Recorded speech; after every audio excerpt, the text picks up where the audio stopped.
Of course, we'll come to Bangladesh and Nepal later. But yesterday, so close to writing one of the most glorious chapters in the tournament's history. Still soaking it in. I think it's very interesting, when you don't cross the line, it's always seen as a team which has not been successful. But with the associate team like Nepal, who has never played against South Africa, and if I had to only speak like a fan from outside, I know that they are capable more than that. But just as a fan who loves the game, I would say Nepal definitely have left their footprints with that game, and to let the test nations know, the world cricket know that they belong. And I have a strong belief in this class of 2023, the players who have come together. I know the numbers don't match the professional numbers of batters of test teams or well-established teams. But I strongly believe that, when you talk about something never changed, this will go down as something will change forever for Nepal. It was early morning there in Nepal, and we have seen pictures, some absolutely amazing pictures once again coming with the kind of support that your fans provide you. They were all glued to the screen. So the support, the passion that we have seen not only at the stadiums but back home. Any thoughts on that? I think the biggest success story of Nepal cricket is about these innocent fans. And I say innocent because I'm only looking it through my lenses. I know when I walk across on the TU ground and I see so many of those Nepali fans on the banks, they must be having daily jobs, daily wages to live their life, and they leave that and come to watch the game and support these young dreams. They have stand with the umbrellas on under the rain in the past. When we qualified, they were standing on the roof, they were climbing the trees, and there are so many layers of definition of fans as 12th man for Nepal cricket. So the emotions, I'm sure, will be very hard right now for them to soak in. It will be, cricket is cruel sometimes, that if again I say South Africa had already qualified, we just needed to cross the line and stay alive in this tournament. But as formidable the side is, South Africa obviously tested us with their mental strength yesterday. But to the fans, I would urge that this is 16 months old story, and I keep saying that because 20th of Jan is when I personally came in, and I do not like to use the word I, but I'm just using it as an example of what I see through my lenses. I'll urge the fans back home, keep supporting these young dreams with the limited resources, don't using an excuse. I think we have strided forward. The more we get exposure against these test nations, again another opportunity tomorrow, we'll go to that against Bangladesh tomorrow, and I think we'll be up for it. I know all it requires now in those one-ball battles is courage, and that is something which we are instilling and molding in these young dreams. Hi Monty, I'm seeing you right now also still emotional at the moment, and it's still yet to sink in the team.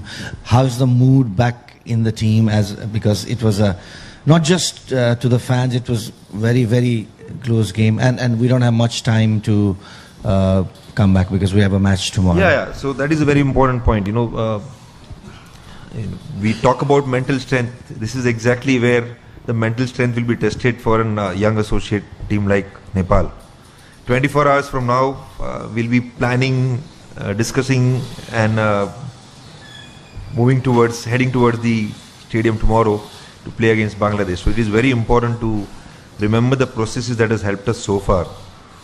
When we have crossed the line, there are certain plans and preps which we did, and the roles which people dived into helped us to cross the line. At the moment, that is most important thing, so we have to control our emotions. You said it right, I'm also trying to soak in and manage my emotions, but that's where we self-regulate ourselves.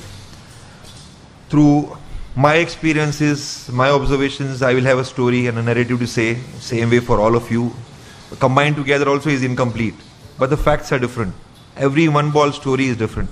So if we can rationalize and come back strong and fight through in those phases, yes, with the bat we have not really did much in this tournament, but I think again we rationalize, most of the games have been challenging with the bat so far. These conditions we felt very different the day before when we practiced under lights, but I did feel yesterday there was, it was dry and the challenge was there.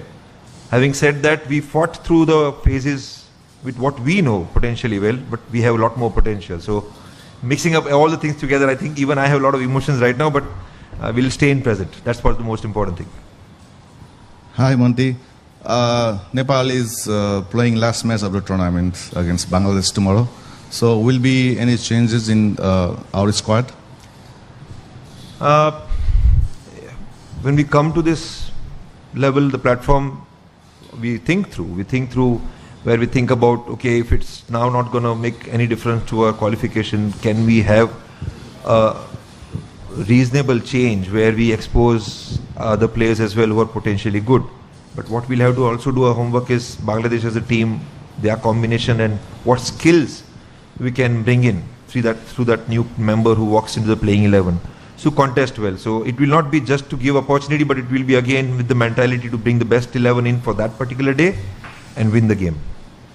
Hi sir, what is your take on Bangladesh team as Nepal should be looking forward to wrap up the tournament with a high note? And will that be a battle of spin as well? What is your take on that? We are balancing our side with seam and spin both. Okay, so we saw so far that spin has played a role here, and my past memories in Caribbean has been very similar. But we have a balanced side, so what the surface offers, what the conditions offers tomorrow, accordingly we will present our challenges. What I'm really looking forward to is our batters showing little more courage and challenge and fight. And I know in the nets I've seen a lot more than what you guys have seen at the center out there. And I really want them to present that tomorrow. Well, just before the game against Nepal, Shakib Al Hasan scored a beautiful half century in last match. You must have seen his batting, his back in form. So, do you have any specific plan on Shakib Al Hasan before tomorrow's game? T20 now, you know, with so much of footage and so much of information available, everyone will have certain plans. I mean, the general thing will be a left-hander. You bring in off spin, you know, you bowl in a channel. All that stuff is right there. But I think it's the hunger between that individual who's going to bowl and Shakib Al Hasan with wealth of experience. I think 300 plus games if we add up all the formats for him, and somebody who has been a leader for the nation. For us, it is about just contesting there and making sure that we picked up some important wickets yesterday as well against some well-established batters from South Africa. So similar challenges we will bring in. I will not disclose what kind of a plan we will put across Shakib, but I think there are a lot of plans that we think about. Hi coach, how are you? Pretty good.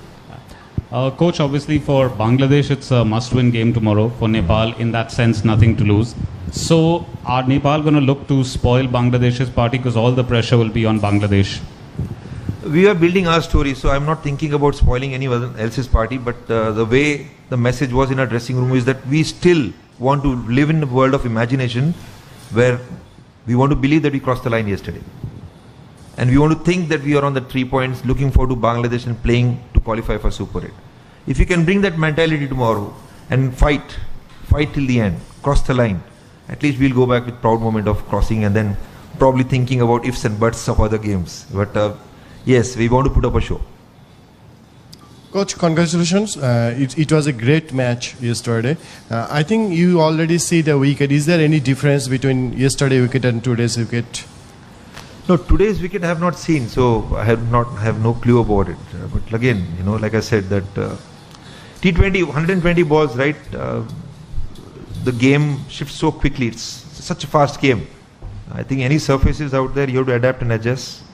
And that's what I'm expecting. Inexperience, yes, but I would not put inexperience because at associate level, we have played a lot of T20 games. Inexperience in terms of superior skill that we come across.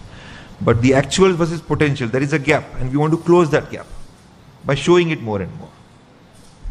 Last question.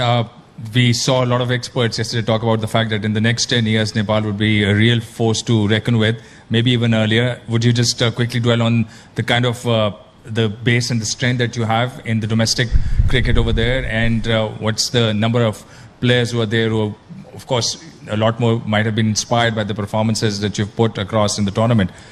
Just some take on the setup back home, and you think that 10 years or maybe even earlier, Nepal would be a real force?